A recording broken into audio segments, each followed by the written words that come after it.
നമസ്കാരം. എല്ലാ മാന്യപ്രേക്ഷകർക്കും പാട്ടിൻ്റെ കൂട്ടുകാർ എന്ന ഈ പ്രോഗ്രാമിലേക്ക് ഹൃദ്യമായ സ്വാഗതം. ഇന്ന് നമുക്ക് അതിഥിയായി വന്നിരിക്കുന്നത് ഒരു ഡോക്ടറാണ്, അതിലുപരി വലിയൊരു ഗായികയാണ്. ഇന്ന് അതിഥിയായി വന്നിരിക്കുന്ന ഐശ്വര്യയെ സ്വാഗതം ചെയ്യുകയാണ്. ഐശ്വര്യ മോഹൻ, നമസ്കാരം. എന്തൊക്കെയുണ്ട് വിശേഷങ്ങൾ? നന്നായിരിക്കുന്നു. ഞാൻ അറിഞ്ഞത് കുട്ടിക്കാലം മുതൽ തന്നെ ഇതിനോട് ആഗ്രഹം വന്ന അമ്മയാണ് പ്രചോദനമായെന്നൊക്കെയാണ് ഞാൻ കേട്ടത്. അതിനെപ്പറ്റി ഒന്ന് പറയാമോ? കുട്ടിക്കാലം മുതലേ ഇപ്പോൾ അമ്മയുടെ ടാലൻ്റാണ് എനിക്ക് ശരിക്കും കിട്ടിയത്. അമ്മ നന്നായിട്ട് പാടുന്ന ഒരാളാണ്. അപ്പോൾ ആദ്യമായിട്ട് ഇപ്പോൾ ഞാൻ വളരെ കുഞ്ഞായിരുന്നപ്പോൾ മുതലേ ചെറിയ ചെറിയ സോങ്സ് ഒക്കെ അമ്മ എനിക്ക് പഠിപ്പിച്ചു തരുമായിരുന്നു. പിന്നെ അതിന് ശേഷമാണ് മ്യൂസിക് സ്കൂളിൽ പോയി പഠിച്ചത് സംഗീതം. ആരാണ് ആദ്യത്തെ ഗുരു? ഞാൻ ആദ്യമായിട്ട് സംഗീതം അഭ്യസിച്ചത് SP സ്കൂൾ ഓഫ് മ്യൂസിക്കിൽ വെള്ളായണി അശോക് കുമാർ സാറിൻ്റെ അടുത്തായിരുന്നു. പിന്നെ അതിനുശേഷം രാധാകൃഷ്ണൻ സാറിൻ്റെ അടുത്തായിരുന്നു. പിന്നെ മിനി ടീച്ചറിൻ്റെ അടുത്തും അഭ്യസിച്ചിട്ടുണ്ട്. ഒരുപാട് ഗുരുക്കന്മാരുണ്ട് അല്ലേ? ഏറ്റവും കൂടുതൽ ഇൻസ്പയർ ചെയ്യാനുള്ള ആരിൽ നിന്നാണ്? സാറുമാരുടെ ഒരു ശിക്ഷണം തന്നെയാണ് അതിലൊരു മെയിൻ കാരണം എന്ന് പറയുന്നത്. പിന്നെ ഇപ്പം ഞാൻ പഠിച്ച സ്കൂളിലാണെന്നുണ്ടെങ്കിലും സ്കൂൾസിലാണെങ്കിലും ടീച്ചേഴ്സൊക്കെ ഒരുപാട് പ്രോത്സാഹിപ്പിക്കുമായിരുന്നു. ഇപ്പോൾ കോമ്പറ്റീഷൻസിന് പോകാനാണെങ്കിലും നമ്മൾ ഒരുപാട് ഹെൽപ്പ് ചെയ്യുമായിരുന്നു. അപ്പോൾ അതിൻ്റെ കൂടെ തന്നെ അക്കാഡമിക്സും അതിന്റെ കവർ ചെയ്യാൻ വേണ്ടിയിട്ട് ഒരുപാട് ഹെൽപ്പ് ചെയ്യുമായിരുന്നു ടീച്ചേഴ്സ് എല്ലാം. എന്തായാലും ഈ പ്രോഗ്രാമിൽ നമുക്ക് ഗാനവുമായി ബന്ധപ്പെട്ട ഒരു പ്രോഗ്രാമാണല്ലോ, നല്ലൊരു പാട്ടോടുകൂടി. ഇപ്പൊ നിലവിലെ മെഡിക്കൽ ഓഫീസറായിട്ട് ജോലി ചെയ്യണല്ലോ, അപ്പം ഒരു ഡോക്ടർ എന്ന നിലയിൽ ഒരുപാട് ഉത്തരവാദിത്തങ്ങളുള്ള ഒരു വ്യക്തിയാണ്. അപ്പോൾ ഈ തിരക്കിനിടയിൽ എങ്ങനെയാണ് ഈ സംഗീതത്തെയും കൂടെ ഒരുമിച്ച് കൊണ്ടുപോകുന്നത്? ബേസിക്കലി അത് ശരിക്കും പാഷൻ തന്നെയാണ്. ഇപ്പോൾ ഒരുപാട് ഇപ്പോൾ MBBS പഠിക്കുമ്പോഴാണെങ്കിലും സമയം വളരെ കുറവായിരുന്നു. പക്ഷെ എങ്കിലും അതിനിടയിലും പാട്ട് പ്രാക്ടീസ് ചെയ്യാനും ഇപ്പോൾ സോങ്സ് എടുക്കാനും എല്ലാം ടൈം കണ്ടെത്തുമായിരുന്നു. അപ്പോൾ അതുപോലെ തന്നെയാണ് ഇപ്പോഴും ഇപ്പോൾ ഡ്യൂട്ടിക്ക് പോയാലും ഒരു സമയം അതിന് വേണ്ടി ഞാൻ പാട്ടിന് വേണ്ടി മാറ്റി വയ്ക്കാറുണ്ട് എപ്പോഴും. പൊതുവെ പറയാറുണ്ട് ഈ ഗായികമാർക്ക് ധാരാളം ഫാൻസ് ഉണ്ടെന്നൊക്കെ. ഐശ്വര്യക്ക് ധാരാളം ഫാൻസ് ഉണ്ടാവും അല്ലേ? അത്യാവശ്യം. അവരൊക്കെ പ്രോത്സാഹിപ്പിക്കാറുണ്ടോ? തീർച്ചയായിട്ടും. അവരൊക്കെ എപ്പോഴും ഇങ്ങനെ പാട്ടൊക്കെ പാടാൻ ആവശ്യപ്പെടാറുണ്ട്? അതെ, തീർച്ചയായിട്ടും. ഇപ്പോൾ ഞാൻ കുറേ ദിവസം ഇപ്പോൾ സോങ്സ് ഒന്നും അപ്ലോഡ് ചെയ്യാണ്ടിരുന്നാലും പലരും ചോദിക്കും എവിടെ പോയി, പാട്ടൊന്നും കാണാനില്ലല്ലോ എന്ന് ചോദിക്കാറുണ്ട്. ഈ ഫെഡറേഷൻ ഓഫ് റെസിഡൻസ് അസോസിയേഷന്റെ ഈ വാർഷികങ്ങളിൽ നിറസാന്നിധ്യവും അതിലുപരി 6 തവണ കലാതിലകമായ ഒരു വ്യക്തിയാണ് ഐശ്വര്യ. അതിന്റെ അനുഭവങ്ങളൊന്ന് പറയാമോ? ഞാൻ വളരെ കുഞ്ഞിലെ മുതലേ ഫ്രാനിൻ്റെ ഒരു ഭാഗമായിരുന്നു. അപ്പോൾ അതിലെ മെമ്പേഴ്സ് ആണെങ്കിലും എനിക്ക് വളരെ ക്ലോസ് ആയിട്ടുള്ള ആൾക്കാർ. അപ്പോൾ നല്ലൊരു ടൈറ്റ് കോമ്പറ്റീഷൻ ആയിരുന്നു ഇപ്പോൾ ഫ്രാനിൻ്റെ. അപ്പോൾ ആ സമയത്താണെങ്കിലും എല്ലാ വർഷവും തുടർച്ചയായിട്ട് എനിക്കതിൽ പങ്കെടുക്കാൻ പറ്റി. അതുപോലെ കലാതിലകം ആവാനും പറ്റി. അതിലുള്ള ഭാരവാഹികളാണെങ്കിലും വളരെ ഒരു സപ്പോർട്ടീവാണ്.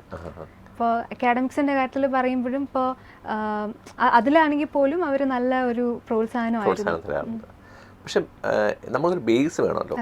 അപ്പൊ ഈ ബേസ് എവിടെ നിന്നാണ് കിട്ടിയത്? അമ്മയിൽ നിന്നാണോ? അതെ, തീർച്ചയായിട്ടും. അമ്മ നല്ലൊരു പാട്ടൊക്കെ പാടാറുണ്ടോ? അമ്മ നന്നായിട്ട് പാടും. അമ്മ അക്കാഡമിക്കലാണെങ്കിൽ പോലും അമ്മ നല്ല ബ്രില്യൻ്റ് ആയിട്ടുള്ള ഒരാളാണ്. അപ്പൊ അമ്മ എല്ലാ കാര്യങ്ങളും ഒരു മൾട്ടി ടാസ്കിങ് ആണ് അമ്മ ശരിക്കും. അപ്പോൾ ആ ഒരു എന്താ പറയുക, ആ ഒരു കഴിവ് അല്ലെങ്കിൽ ആ ഒരു പ്രോത്സാഹനമായിരിക്കാം കിട്ടിയത് എനിക്ക്. തീർച്ചയായിട്ടും. അച്ഛനും അങ്ങനെ തന്നെയാണ്. അച്ഛനും നല്ല പ്രോത്സാഹനമാണ്. അമ്മ പാടുന്നതിൽ ഏറ്റവും ഇഷ്ടപ്പെട്ട പാട്ട് ഏതാ? അമ്മയ്ക്ക് ഏറ്റവും ഫേവറേറ്റ് ആയിട്ടുള്ള പാട്ട് എന്ന് വരും നീ. അപ്പൊ അമ്മയ്ക്ക് വേണ്ടി തന്നെയാണ് ആദ്യമേ ഡെഡിക്കേറ്റ് ചെയ്തത് അല്ലേ? ഗ്രേറ്റ്. എന്തായാലും നമ്മുടെ പ്രിയപ്പെട്ട പ്രേക്ഷകർക്ക് വേണ്ടി ഒരു ഗാനം കൂടി. ചലേ കുഞ്ചനുമോ തും ഹം മില ശ്യാം ഹരേ, ചലേ കുഞ്ചനുമോ തും हम मिल श्याम हरे हरे, चले कुंजन मो तुम।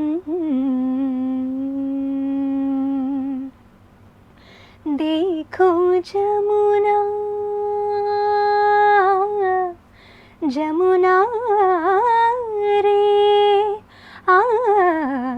देखो जमुना रे बही सुंदर, देखो जमुना रे बही सुंदर, आते नीर भरे, आते नीर भरे, भरी चले कुंजन मोर। श्याम हरे हरे चले कुंजन मो तुम. സൂപ്പർ.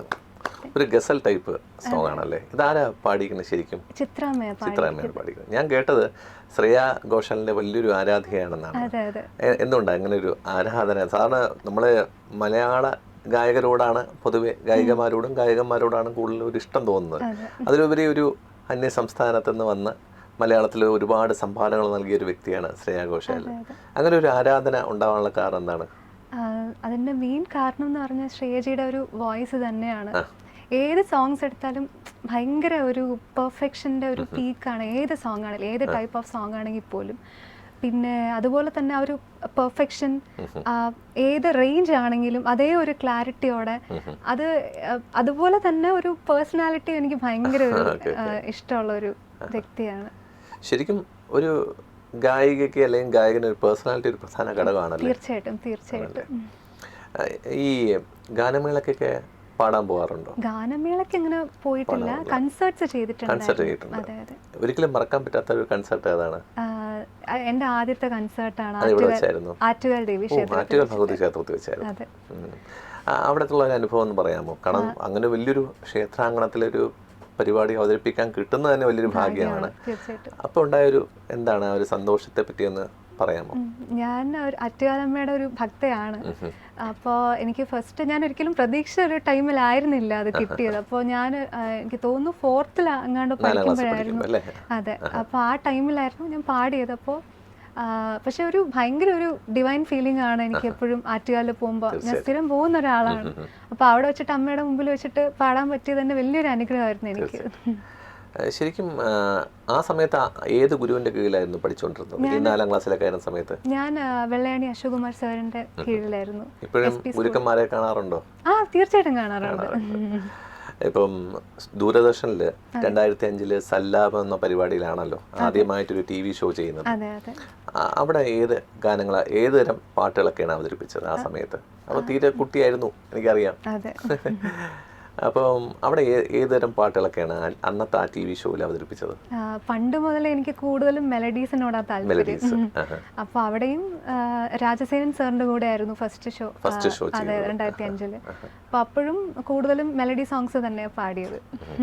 ഒരു ഗായികയ്ക്കുപരി ഇപ്പൊ ഒരു ഡോക്ടറാണ്, അതിലുപരി ഒരു മെഡിക്കൽ ഓഫീസറാണ്. അപ്പോൾ ഇനിയുള്ള മുന്നോട്ടുള്ള ഈ ജൈത്രയാത്രയിൽ സംഗീതത്തെ കൂട്ടിക്കൊണ്ടുപോകുമോ? തീർച്ചയായിട്ടും. രണ്ടും ഒരേപോലെ കൊണ്ടുപോകണമെന്ന് തന്നെയാണ് എൻ്റെ ആഗ്രഹം. അതെ, പാട്ടെന്ന് പറയുന്നത് എപ്പോഴും എൻ്റെ ഒരു പാഷനാണ്, എൻ്റെ ഒരു ജീവിതത്തിന്റെ ഒരു ഭാഗമാണ്. അപ്പം സംഗീതം ഒരിക്കലും അവസാനിക്കുന്നില്ല. ഒരു ഗായിക ജനിക്കുന്ന മുതൽ മരിക്കുന്നവരെ ഗായിക തന്നെയാണ്, അവിടെ ഒരു മാറ്റമില്ല. എന്തായാലും ഐശ്വര്യ, നമ്മളെ പ്രിയപ്പെട്ട പ്രേക്ഷകർക്ക് വേണ്ടി ഒരു ഗാനം കൂടി.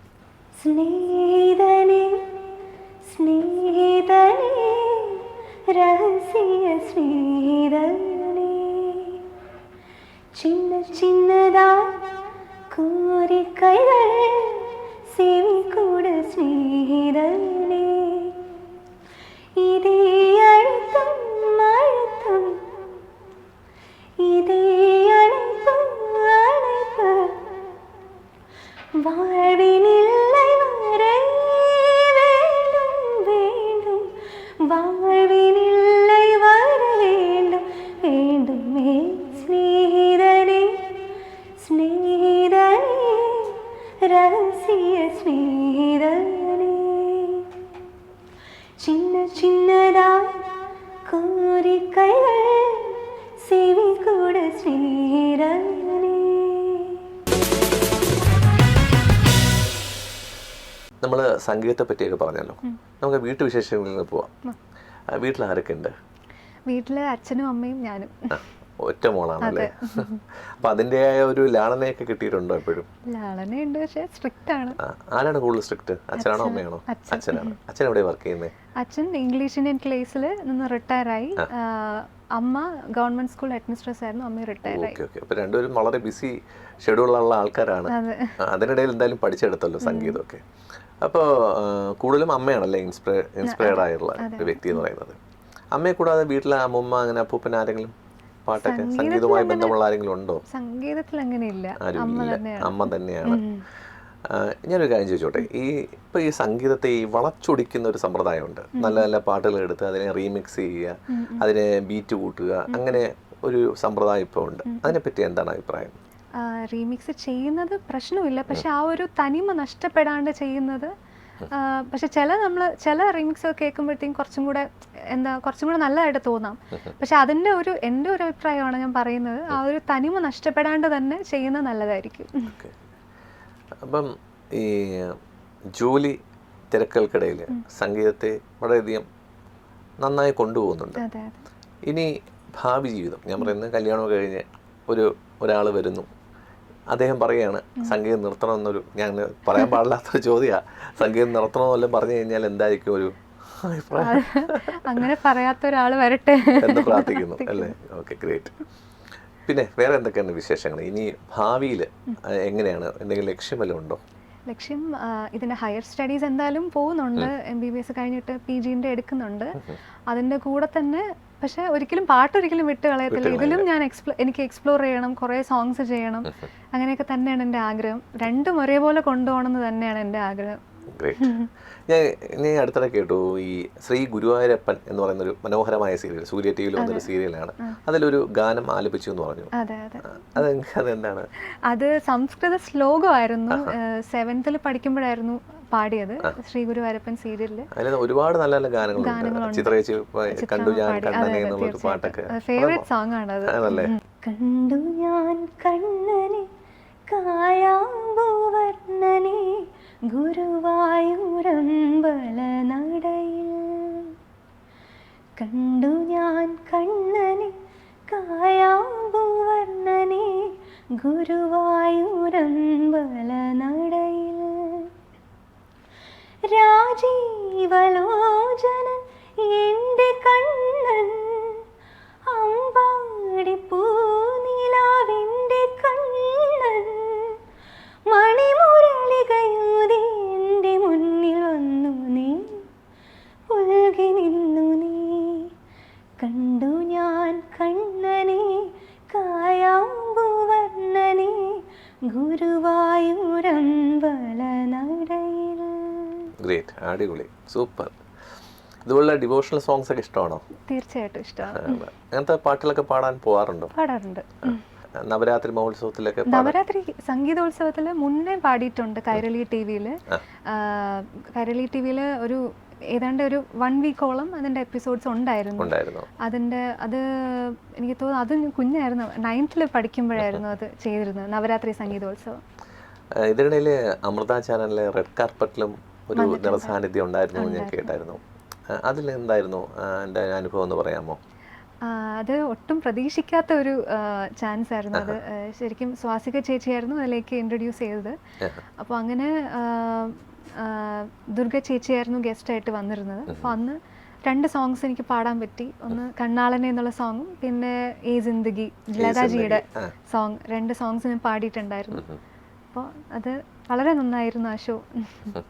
ഈ ശ്രേയാ ഘോഷാൽ അല്ലാതെ മറ്റാരെയൊക്കെയാണ് ഇഷ്ടം? ചിത്രാമ്മ, ലതാജി, സുജാത അമ്മ, അങ്ങനെ ശ്വേത ചേച്ചി. ഇഷ്ടമല്ലേ? ദാസാർ തന്നെയാണ്. അപ്പൊ എന്തായാലും ഒരുപാട് ഗായികമാരുടെ ആരാധികയാണല്ലേ? ദിവസവും പാട്ടൊക്കെ കേൾക്കാറുണ്ടോ? കേൾക്കാറുണ്ട്. പാട്ട് കേൾക്കാത്തൊരു ദിവസം ഇല്ല. പാട്ടാണ് ജീവിതം. ഓക്കെ, അപ്പൊ നമ്മളെ പ്രിയപ്പെട്ട പ്രേക്ഷകർക്ക് വേണ്ടി മറ്റൊരു ഗാനം കൂടി.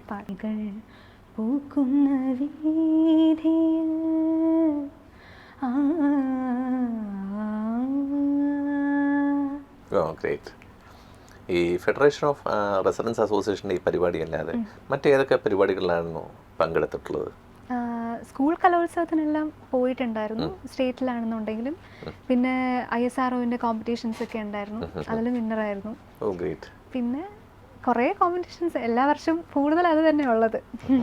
കലോത്സവങ്ങളിൽ ഏതൊക്കെ എന്തെങ്കിലും സമ്മാനങ്ങളൊക്കെ ലഭിച്ചിട്ടുണ്ടോ? തീർച്ചയായിട്ടും ലളിതഗാനം, പിന്നെ ഈ ഒപ്പനയുടെ പാട്ട്, അതൊക്കെ ആയിരുന്നു എൻ്റെ മെയിൻ ആയിട്ടുള്ള. ഒപ്പനയുടെ പാട്ടൊക്കെ ഗ്രേറ്റ്, അത് നല്ലൊരു കാര്യമാണല്ലോ. ഒരിക്കലും മറക്കാൻ പറ്റാത്ത എന്തെങ്കിലും അനുഭവം ഉണ്ടോ ഈ സംഗീത ജീവിതത്തിൽ? സംഗീത ജീവിതത്തിൽ കാരണം കുട്ടിക്കാലം മുതൽ തന്നെ ആരംഭിച്ചു, ഇപ്പോഴും സംഗീതവുമായി മുന്നോട്ട് പോയിക്കൊണ്ടിരിക്കുകയാണ്. അതുകൊണ്ടാണ് എന്തെങ്കിലും അനുഭവങ്ങൾ, മറക്കാൻ പറ്റാത്ത അനുഭവങ്ങൾ വല്ലതും ഉണ്ടോ? ഉണ്ടായിട്ടുണ്ട്. മുമ്പ് ഉദയഭാനു സാറിനെ കാണാനായിട്ടൊരു അവസരം എനിക്ക് ഉണ്ടായിട്ടുണ്ടായിരുന്നു. സാറ് ഭയങ്കര ഒരു എന്താ പറയുക, സാറ് ഒരു എനിക്ക് തോന്നുന്നു ഒരു 8th പഠിക്കുമ്പോഴായിരുന്നു ഉദയഭാനു സാറിൻ്റെ തന്നെ ഒരു ഫൗണ്ടേഷൻ്റെ ഒരു കോമ്പറ്റീഷൻ ആയിരുന്നു. അപ്പോൾ സാറിനെ അവിടെ വെച്ച് എനിക്ക് കാണാൻ പറ്റി, അനുഗ്രഹം വാങ്ങിക്കാൻ പറ്റി, കുറേ നേരം സംസാരിക്കാൻ പറ്റി. വളരെ നല്ലൊരു എന്താ പറയുക, ഭയങ്കര ഒരു ബ്ലെസ്സിങ്. അതെ അതെ, അതെയാണ് ഒരിക്കലും മറക്കാൻ പറ്റാത്തൊരു അനുഭവം എന്ന് പറയുന്നത്. ഇനിയിപ്പം TV ചാനലിലും അല്ലെങ്കിൽ ഒരു സിനിമയിലൊക്കെ ഒരു പാടാൻ അവസരം ലഭിച്ചു കഴിഞ്ഞാൽ തീർച്ചയായിട്ടും അതാണല്ലോ നമ്മുടെയൊക്കെ ഒരു ആഗ്രഹം എന്ന് പറയുന്നത്. ഇനി എന്തെങ്കിലും ഫ്യൂച്ചർ ഡ്രീംസ് ഒക്കെ എന്താണ് ഉള്ളത്? ഫ്യൂച്ചറിൽ എന്തെങ്കിലും ഇത് ചെയ്യണം എന്നൊരു ആഗ്രഹമല്ലോ ഉണ്ടോ? കഴിയുന്നത് പോലെ മാക്സിമം കവർ സോങ്സ് ചെയ്യണമെന്നുണ്ട്. പിന്നെ TV ഷോസിലാണെന്നുണ്ടെങ്കിലും പറ്റുന്നത് പോലെ ചെയ്യണമെന്നുണ്ട്. ശരിക്കും പാട്ട് പഠിക്കാനാണോ അത് പഠിപ്പിക്കാനാണോ പ്രയാസം? പഠിപ്പിക്കാനാണ് പ്രയാസം. പഠിപ്പിക്കാനാണല്ലോ പ്രയാസം. അതെ അതെ. ഈ അടുത്തിടെ ദൂരദർശനില് കൂട്ടിനൊരു പാട്ടെന്നൊരു പ്രോഗ്രാം ചെയ്തല്ലോ. അതെ അതെ. അതിന്റെ അനുഭവങ്ങളൊന്ന് പങ്കുവെക്കാമോ? തീർച്ചയായിട്ടും. അത് ഒരുപാട് ലൈവ് ഷോ ആയിരുന്നു. ഒരുപാട് സോങ്സ് പാടാൻ പറ്റി. പിന്നെ അതിൽ എന്താ പറയുക, അതിൽ മെയിൻ ആയിട്ടുള്ളത് ഓഡിയൻസ് ഇൻട്രാക്ഷനും കൂടെ ഉണ്ടായിരുന്നു. അപ്പോൾ ഒരുപാട് പ്രേക്ഷകരുടെ ചോയ്സിന് ഒരുപാട് സോങ്സ് എനിക്ക് പാടാൻ പറ്റി. അത് നല്ലൊരു അനുഭവമായിരുന്നു ശരിക്കും. അന്ന് പാടിയ പാട്ടുകളൊക്കെ ഓർമ്മയുണ്ടോ? ഈ ജിന്ദഗി ഉസീ की है जो किसी का हो गया प्यार ही में खो गया ये जिंदगी उसी की है जो किसी का हो गया प्यार ही में खो गया ये जिंदगी उसी की है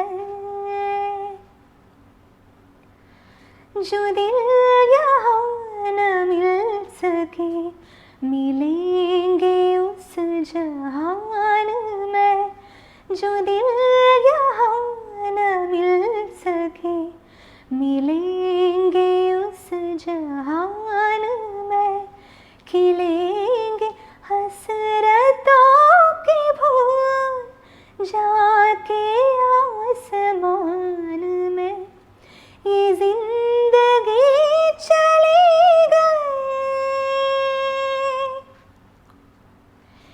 ये जिंदगी चली गई जो प्यार में तो क्या हुआ ये जिंदगी उसी की है जो किसी का हो गया प्यार ही में खो गया ये जिंदगी उसी की है.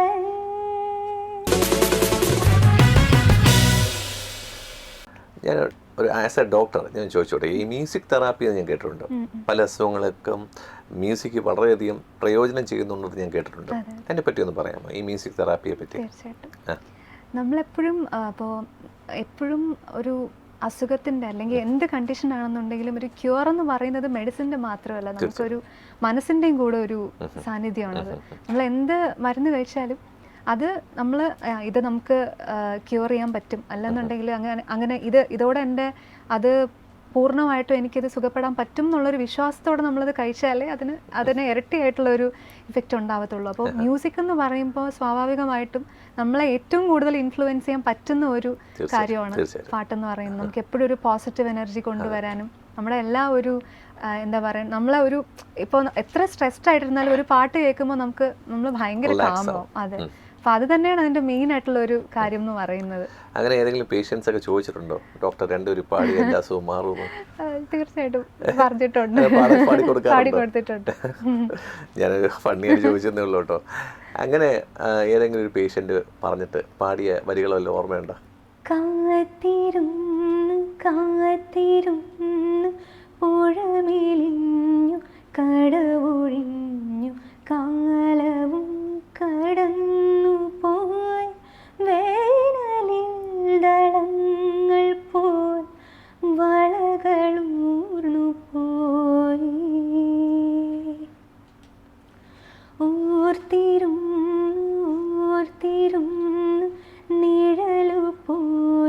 ചിറകൊടിഞ്ഞു കാറ്റിലാടി നാളമായി നൂലുപോലെ നീർത്തുപോയി ചിരി മറന്നു പോയി. എവിടേക്കോ ഒരു ശ്രേയാ ഘോഷാൽ ടച്ച് ഉള്ള പോലെ തോന്നുന്നു. അങ്ങനെ ആരെങ്കിലും പറഞ്ഞിട്ടുണ്ടോ? പറഞ്ഞിട്ടുണ്ട്. അതുകൊണ്ടാണോ ശ്രേയാ ഘോഷാലിന്റെ വലിയൊരു ഫാനായിട്ട് മാറിയത്? അങ്ങനെയല്ല, പക്ഷെ എനിക്ക് ഞാൻ ഒരു ദിവസം ഏറ്റവും കൂടുതൽ കേൾക്കുന്നത് ശ്രേയാജിയുടെ സോങ്സ് ആണ്. ഭയങ്കര ഇഷ്ടമാണ്. ശ്രേയാജിയുടെ പാടിയതിൽ ഏറ്റവും ഇഷ്ടപ്പെട്ട പാട്ട് ഏതാ? മുൻപേ വാ നൻപേ വാ ഊണേ വാ ഉയരേ വാ മുൻപേ വാ അൻപേ വാ പൂ പൂവായ് പൂ പൂവാനാ നാനാ കേട്ടേൻ என்னை நானே நானியா நெஞ்சம் சொன்னதே முன்பே வாய் அன்பே வா உனே வா உயிரே வா முன்பே வாய் அன்பே வா பூ பூவாய் பூ പൂവായ്. സത്യത്തിൽ ഈ സംഗീതത്തിന് ഭാഷ ഒരു പ്രശ്നമല്ലല്ലേ? ഇല്ല, ഒരിക്കലും ഇല്ല. അതിന്റെ ഏറ്റവും വലിയ ഉദാഹരണമാണ് ശ്രേയാ ഘോഷാൽ അല്ലേ? ശരിക്കും മലയാളം പോലും വ്യക്തമായിട്ട് അറിയില്ല എങ്കിൽ പോലും ആ ഒരു ഫീലിംഗ് ഒക്കെ വരുമ്പോൾ നമുക്ക് തോന്നിപ്പോകും ശരിക്കും ഒരു മലയാളിയാണോ എന്ന് തോന്നിപ്പോവുക അല്ലേ? ശരിക്കും ഏറ്റവും ടഫായിട്ട് തോന്നിയിട്ടുള്ളത് ഏത് ഭാഷയിലുള്ള പാട്ട് പാടാനാണ്? ഞാൻ തോന്നിയിട്ടുണ്ടെങ്കിൽ ഇന്നൊരു ഭാഷയിൽ ഒരു പാട്ട് പാടുമ്പോൾ വളരെ വിഷമം തോന്നിയിട്ടുണ്ടോ? അങ്ങനെ സത്യം പറഞ്ഞാൽ ഞാൻ പലരും പറഞ്ഞ് കേട്ടിട്ടുണ്ട്, നമ്മുടെ മലയാളമാണ് ഏറ്റവും ടഫായിട്ടുള്ള ലാംഗ്വേജ് എന്ന് പറയുന്നത്. അപ്പോൾ മലയാളം അറിയാന്നുള്ള ആൾക്കാർക്ക് മറ്റ് ഭാഷകൾ കൈകാര്യം ചെയ്യാൻ വളരെ എളുപ്പമാണെന്ന് ഞാൻ കേട്ടിട്ടുണ്ട്. അപ്പോൾ എനിക്കങ്ങനെ കഴിയുന്നതും പല ലാംഗ്വേജും ട്രൈ ചെയ്ത് നോക്കാറുണ്ട്. അങ്ങനെ വലിയ പാടായിട്ട് തോന്നിയിട്ടില്ല. നേരത്തെ ഒരു ഗസൽ ടൈപ്പ് പാട്ടൊക്കെ പാടിയിട്ടുണ്ട്, വളരെ കേൾക്കാനൊക്കെ വളരെ സുഖമുണ്ട്. സത്യത്തിൽ ഈ മ്യൂസിക് തെറാപ്പിക്കൊക്കെ ഉപയോഗിക്കുന്നത് ഇത്തരം പാട്ടുകളായിരിക്കും അല്ലേ? ഗസൽ ടൈപ്പ് സോങ്സ്, മെലഡി സോങ്സ് അല്ലേ? ശരിക്കും എന്തിനോടാണ് കൂടുതൽ താല്പര്യം? മെലഡിയാണോ അതോ അടിപൊളിയാണോ അതോ ഇനി വളരെ സാഡ് സോങ് ആണോ കുറച്ചും കൂടി ഹാപ്പി സോങ് ആണോ? എങ്ങനത്തെ പാട്ടുകളോടാണ് കൂടുതൽ താല്പര്യം? കൂടുതലും മെലഡി തന്നെയാണ് കേൾക്കുന്നത്. അത് കൂടുതലും ഞാൻ കഴിയുന്നത് ഇപ്പോൾ എല്ലാ ദിവസവും എപ്പോഴും ഞാൻ ഏറ്റവും കൂടുതൽ സമയം കേൾക്കുന്നതെന്ന് പറയുന്നത് ഒരു വൈകുന്നേരം ഒരു സമയമാണ് കേൾക്കുന്നത്. ഇപ്പോൾ ഡ്യൂട്ടി കഴിഞ്ഞിട്ട് വന്നിട്ട് ഒന്ന് ഫ്രഷ് ആയതിനു ശേഷം ഈ മുകളിൽ പോയിരുന്ന് എൻ്റെ സിറ്റ് ഔട്ടിൽ എൻ്റെ വീട്ടിലൊരു പ്രത്യേക സ്ഥലമുണ്ട്, അവിടെ പോയിരുന്ന് പാട്ട് കേട്ടിരിക്കും. അതാണ് എനിക്ക് ഏറ്റവും ഫേവറേറ്റ് ആയിട്ടുള്ള ഒരു കാര്യം എന്ന് പറയുന്നത്. ഭയങ്കര റിലാക്സ്ഡ് ആവും അത്. ഈ ജോലി തിരക്കിനിടയിലും ആശ്വാസം തരുന്നത് സംഗീതമാണ്. ഇപ്പം കുട്ടിക്കാലം മുതൽ സംഗീതം ആരംഭിച്ചു, അപ്പം ഒരുപാട് പ്രോഗ്രാംസ് ഒക്കെ നമ്മൾ ചെയ്തിട്ടുണ്ടല്ലോ. അപ്പം ഈ പ്രോഗ്രാംസിനിടയിൽ ഏതെങ്കിലും ഒരു പ്രേക്ഷകരിൽ നിന്ന് എന്തെങ്കിലും ഒരു നെഗറ്റീവായിട്ട് അല്ലെങ്കിൽ ഒരു പോസിറ്റീവായിട്ടുള്ള റെസ്പോൺസും കിട്ടിക്കാണും, അതിൽ മറക്കാൻ പറ്റാത്ത എന്തെങ്കിലും ഉണ്ടോ അനുഭവം? അനുഭവം എന്ന് പറയുന്നത് പലരും കൂടുതലും നല്ലത് തന്നെയാണ് അങ്ങനെ വന്നിട്ടുള്ളത്. അങ്ങനെ കുറവാണ് ക്രിറ്റിസിസം എന്ന് പറയുന്നത്. നല്ല രീതിയിലുള്ള ക്രിറ്റിസിസം, അതാണ് ഞാൻ ഉദ്ദേശിക്കുന്നത്. പലരും പറഞ്ഞിട്ടുള്ളത് കുറച്ചും കൂടി അങ്ങനെ ആക്കണം അല്ലെങ്കിൽ ഇങ്ങനെ ആക്കണം, ഇങ്ങനെ ചെയ്താൽ നന്നായിരിക്കും. പലരും കൂടുതലും കേട്ടിട്ടുള്ളത് ഞാൻ കുറച്ചും കൂടെ ഈ അടിച്ചുപൊളി പാട്ടുകളൊന്നും അങ്ങനെ ഞാൻ പാടി കേട്ടിട്ടില്ല എന്ന് പറയാറുണ്ട് പലരും. അങ്ങനെ ഏതെങ്കിലും അടിച്ചുപൊളി പാട്ട് അവർക്ക് വേണ്ടി പാടിയിട്ടുണ്ടോ? കുറവാണ് സത്യത്തില്. എന്തായാലും പാട്ടിന്റെ കൂട്ടുകാർ എന്ന പ്രോഗ്രാമിൽ വന്നതിൽ ഒരുപാട് സന്തോഷമുണ്ട്. പേരുപോലെ തന്നെ ഇനി ഒരുപാട് ഐശ്വര്യം ജീവിതത്തിൽ ഉണ്ടാവട്ടെ എന്ന് ആശംസിക്കുന്നു. അവസാനത്തെ ഒരു ഗാനത്തോടു കൂടി നമുക്ക് ഈ പ്രോഗ്രാം ഇവിടെ പൂർണ്ണമാക്കാം. എന്തായാലും ഒത്തിരി നന്ദി. Thank you.